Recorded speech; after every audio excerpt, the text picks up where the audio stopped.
If you watch this video to the end, you'll learn how caregivers who are often making space for their loved one's grief and chronic illness may be grieving themselves and need to take care of themselves. That's what you'll learn in this video.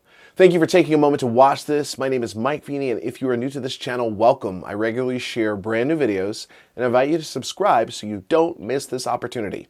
I'm a certified corporate wellness specialist, author, speaker, course instructor, and the CEO of Mike Veny, Inc. I am not, however, a mental health professional. If you are thinking of harming yourself or someone else or in need of medical help, please consult a doctor. If you are in an emergency, please call 911. So this question came from ibdlife.com, where I had the honor of participating in an Ask Me Anything conversation about grief and chronic illness. The question goes like this. As a caregiver, it can be so hard to let go of the life we thought we'd have with our loved one or the future we envisioned for them. What advice do you have for caregivers who are making space for their loved one's grief while also grieving themselves? This is a very difficult question, and grief is very, very difficult. It really is. Grief is when you've lost something, the pain of losing something.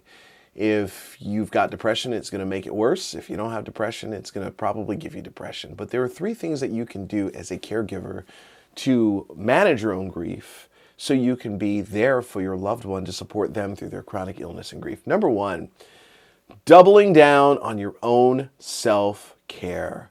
This is so important. Self-care is one thing. It's what you do for your health when you're not in the presence of a medical professional. That's it.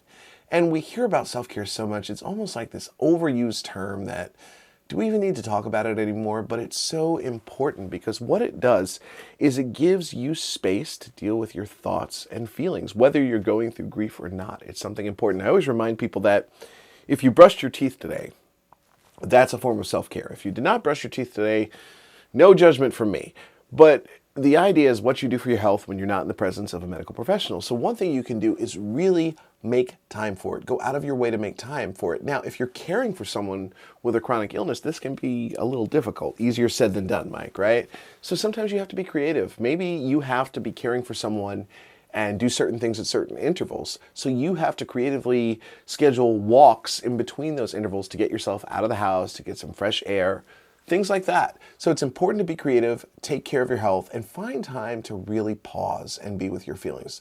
Number two, therapy is so important. Therapy is an opportunity for you to learn about yourself and grow and process your grief with someone who's not a friend, loved one, significant other, family member. It's really important to use therapy. If you've been to therapy before and you're thinking, well, I've been there before, guess what? You probably need to go again. We all do. It's an opportunity for growth and gives you a way to explore what's going on with someone who's professionally trained to help you through that. And please comment below. Let me know what other questions you might have around this. The third thing that you can do is set and maintain boundaries with the person you're caring for.